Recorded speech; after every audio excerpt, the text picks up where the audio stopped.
You guys, got comedies over there. We got him. Got you. Oh, holy crud muffins. You got owned by the Arn Raw, dude. The dude with the cool hair? How?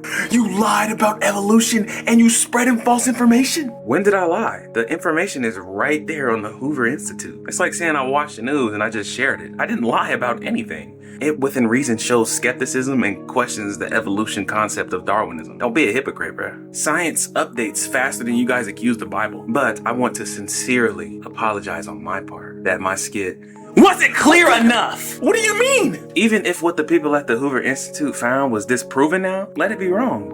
I don't care. So evolution is obviously proven and true. This means that we weren't created by magic and are somehow superior to the animal kingdom. No creator, no God. That's a non sequitur fallacy. It doesn't logically follow. Biological evolution, even if true, has nothing to do with the existence of God. Why? It has to do with God's role in biology, that's all. Even if Darwin was right, atheists can still be wrong by theistic evolution. Arn Ra committed a straw man fallacy on my true intentions. I never said I didn't believe in evolution. He also just decided to label me as a young Earth creationist for clicks, when I believe the Earth is old. I don't think it's 6,000 years old. And then he made a second video begging me to respond. My point of the entire video is that none of this miraculous evolution would be possible without God. And evolution is in fact just a theory. Where's the lie? But he just showed you clearly there is evidence of evolution that contradicts the Bible. And that's the issue. God and science do not contradict each other. There's no real problem here. Everyone's biting the bait and not attacking the point. The how things work is not relevant to addressing what my point really is. It's the why. My video was titled Questioned Evolution to make you think critically. Even in my previous videos, you see my love for science. Don't misunderstand me. You see, the atheist route is trying to eliminate God and say just pure natural processes took place out of nowhere randomly, and you don't need a creator for life. That's a miracle with no miracle worker. Logically, that's ridiculous and a myth. How can you appreciate science like that? A myth? That's rich coming from you. How? It's illogical to say that evolution explains everything in life. It's meaningless and it's too easy. It's not enough of an explanation of this life we live in. Evolution can explain a lot of things, but there's key things that it cannot explain, and that's the origin of life. You see, you got to change your mindset. You're thinking why, but I'm going deep. If the God of the Bible is all powerful and can create whatever he wants in any way he wants, you can understand evolution and long time periods within the 7 days of creation. Remember, if you read the account of creation, Adam was created to be a full-blown man in one day, right? So God can create the world with millions of years of age in just a day and vice versa.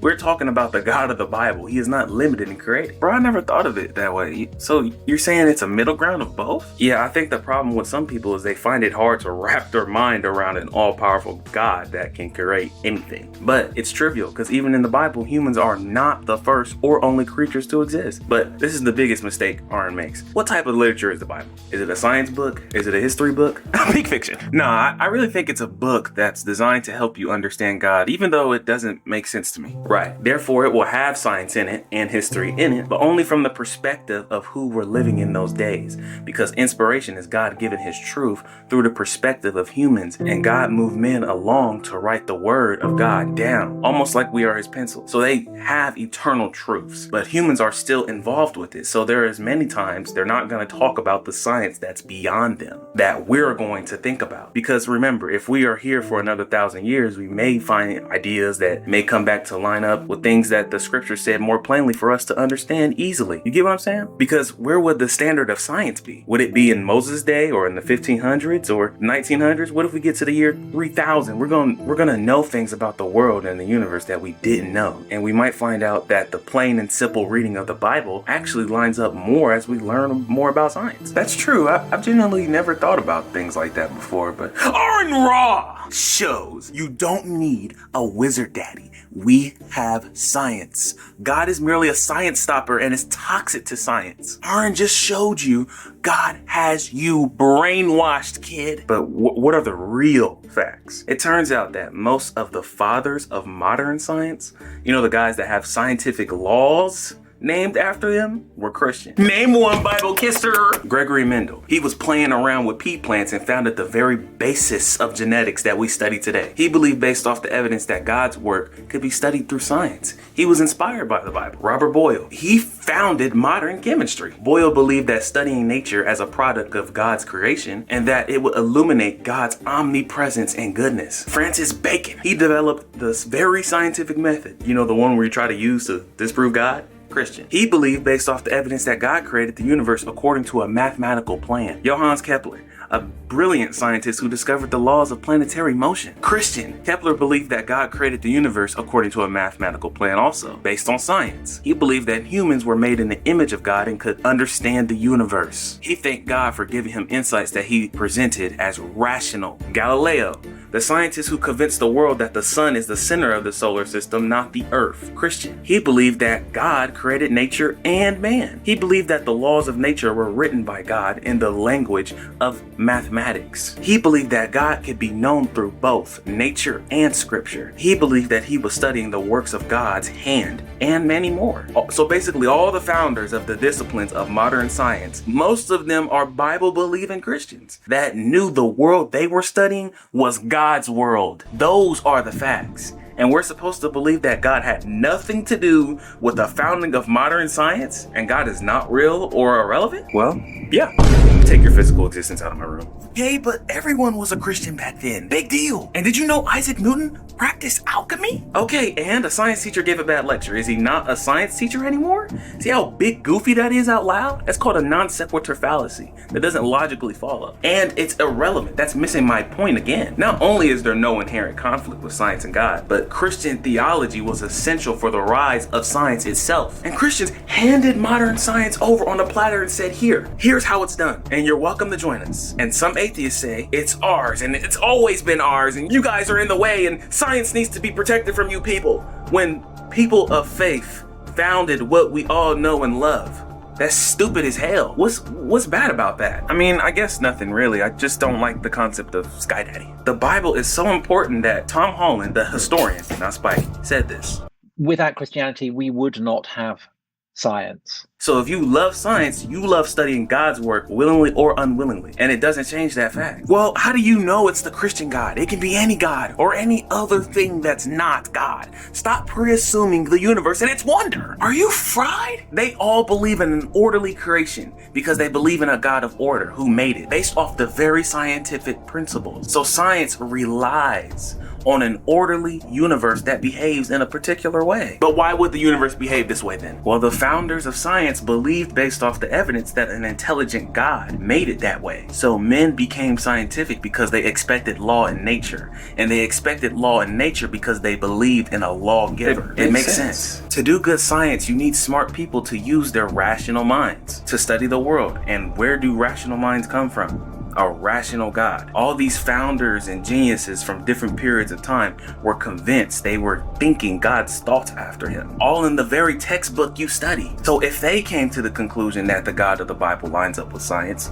you can't say science and God don't go hand in hand. Science is the best explanation for God's actions. It's only when the personal opinion comes in to say, you know, I'd rather study God's work without involving God, is when things stop making sense. All you're left with, if you do, is random processes, orderly creating miracles and amazing, extraordinary abilities and coincidental adaptations. In other words, a mindless, senseless repetition of accurate accidents. That's like a cereal box falling over on the floor and somehow creating your name is spelled perfectly. That's a pretty magical nothing. We both believe in miracles, but you just took a leap of faith into science when the founders of science took a leap of faith into God. So not only is the world governed by rational laws, but we can discover those rational laws by using our rational minds. It's all connected. Wait, who or what knocked the cereal box over though?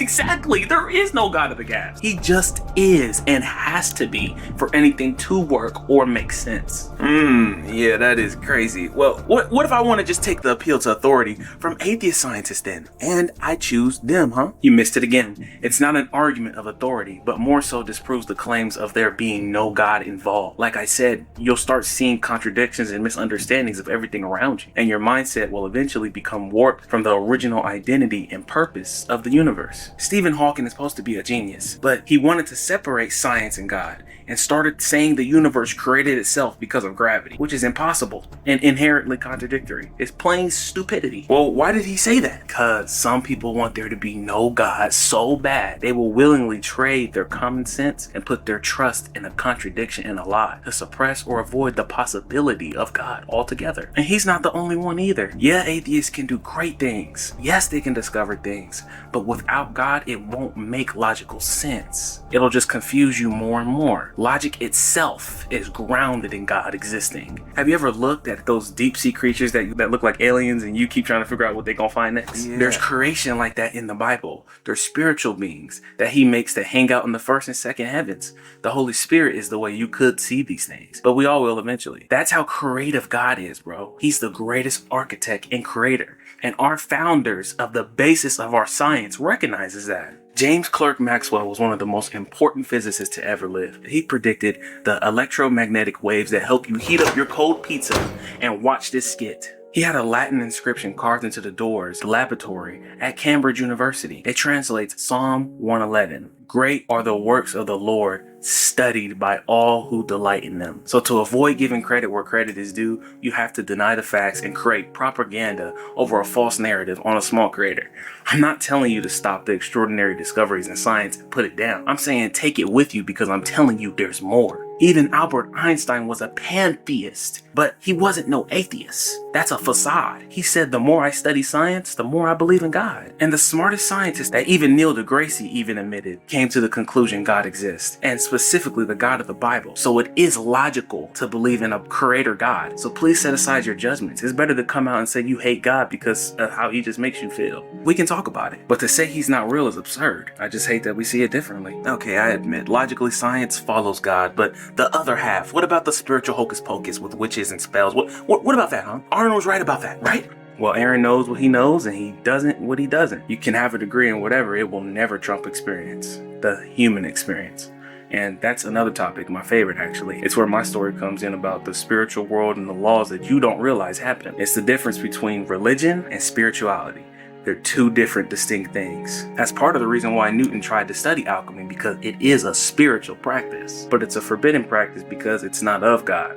More into that later, but I'm gonna be honest, if you know, you know, I don't even believe in religion any less than atheists because it hides who God really is. But I'll teach you, I got you. What you also really want to hear is why Jesus is ultimately true and why would he love you in the first place, right? But if you hate the things I say, why do you, as a viewer, keep watching me? This is the first and the last time I'm speaking on Raw, but it's all love though. I actually used to watch his videos a while back and seen he's not sincere in the slightest to the truth of knowing if there's a God or not. It helped me personally with my atheistic thoughts. You can watch what he said, link in the pinned comment. I think he may be in a point in his life where he's angry at God for something that happened to him in his life, or something even deeper. I only would like to have a conversation on his perspective so I can understand better on how he truly feels about God off camera. I know you're not ready personally to believe in God, and that's okay, but I'm not your enemy. Let's get back to it.